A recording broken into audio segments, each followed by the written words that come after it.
Delhi police की crime branch ने बापरोला इलाके से एक सीरियल किलर डॉक्टर को गिरफ्तार किया है और बीएमएस से डॉक्टर यहां पर देवेंद्र शर्मा पर साथियों के साथ मिलकर दर्जनों टैक्सी चालकों को अगवा करके हत्या करने का आरोप है। आरोपी इस तरह की करीब 50 हत्याओं में शामिल है। साथ ही किडनी रैकेट चलाने के मामले में भी आरोपी है। फिलहाल पुलिस अभी पूछताछ करके आपराधिक रिकॉर्ड को खंगाल रही है।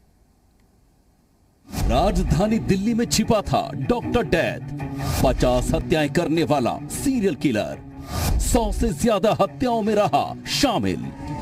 कानून की गिरफ्त से फरार इतना खूंखार अपराधी राजधानी दिल्ली में छिपा बैठा था और नाम बदलकर आजादी से घूम रहा था। डॉक्टर डेथ के पड़ोसियों को भी उसकी हकीकत पता नहीं थी, लेकिन कानून के हाथ डॉक्टर डेथ की गिरेबान तक पहुंच ही गए। पेशे से बीएमएस डॉक्टर देवेंद्र शर्मा इसी साल जनवरी में 20 दिन की पैरोल पर बाहर आया था और यूपी के अलीगढ़ में अपने पैतृक गांव में गया था, जहां से वो पुलिस वालों की आंखों में धूल झोंककर फरार हो गया और दिल्ली आकर छिप गया। कुछ महीने बाद उसने दिल्ली के बपरोला में एक विधवा से शादी कर ली और प्रॉपर्टी डीलर का काम कर रहा था। फर्जी गैस एजेंसी से लेकर गाड़ियों को लूटना, ड्राइवरों की हत्या, रंगदारी मांगना और ऐसे कई अपराधों में कई राज्यों की पुलिस को डॉक्टर डेथ की तलाश थी। इतने खतरनाक अपराधी का समाज में खुले घूमना बेहद खतरनाक है, लिहाजा सतर्क हो जाइए अपने आसपास के अजनबियों से, क्योंकि वो हो सकता है शराफत का चोला ओढ़े कोई शातिर अपराधी। ब्यूरो रिपोर्ट, जी मीडिया। और इस पर ज्यादा जानकारी देने के लिए हमारे सहयोगी प्रमोद शर्मा फोन लाइन पर जुड़ चुके हैं। प्रमोद, वाकई में किस तरह से डॉक्टर के वेश में ये साफ तौर पर देखें तो खूंखार अपराधी था?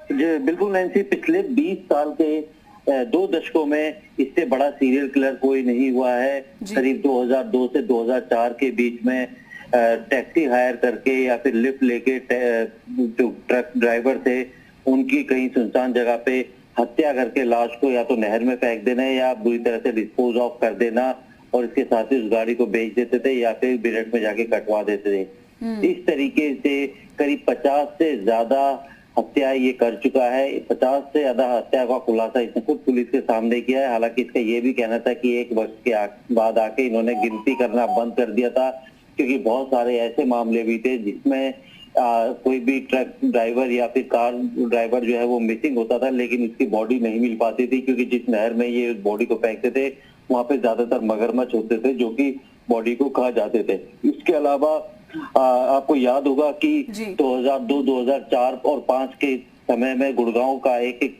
बड़ा किडनी कांड हुआ था, जिसमें डॉक्टर अमित को नेपाल से पकड़ के लाए थे। उसी किडनी कांड में भी ये शामिल रहा था और करीब 150 से ज्यादा लोगों की किडनी ट्रांसप्लांट ये गैर कानूनी रूप से करवा चुका था।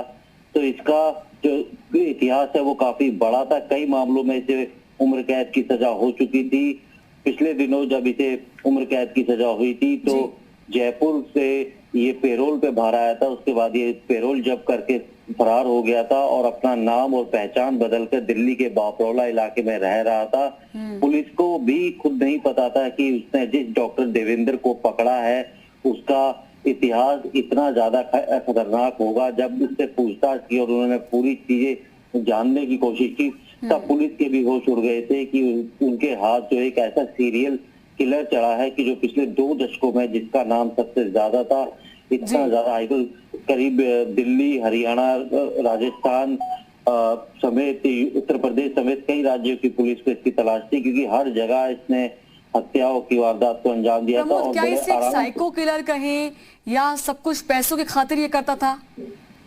देखिए, ये सीरियल किलर इसको कहेंगे, क्योंकि साइको किलर नहीं, क्योंकि डॉक्टर ये पेशे से था और पढ़ा लिखा था। अपने साथियों के साथ मिलकर सिर्फ पैसों के लिए और उसके बाद इसे लोगों की हत्या करने में मजा आने लगा था। लोगों को तकलीफ में देखकर इसे खुशी होती थी। तो इस तरीके से इसने काफी ज्यादा हत्याएं करी हैं और अब शादी करके ये अपना नाम बदल के बापरोला में रह रहा था। और उसके बाद लोगों को इस बात की राहत है कि इतना खतरनाक सीरियल किलर उनके बीचों बीच रह रहा था, लेकिन वो किसी और वारदात को अब अंजाम दे पाता, उससे पहले ही पुलिस ने उसे पकड़ लिया। इस बात की राहत की सांस लोगों ने ली है कि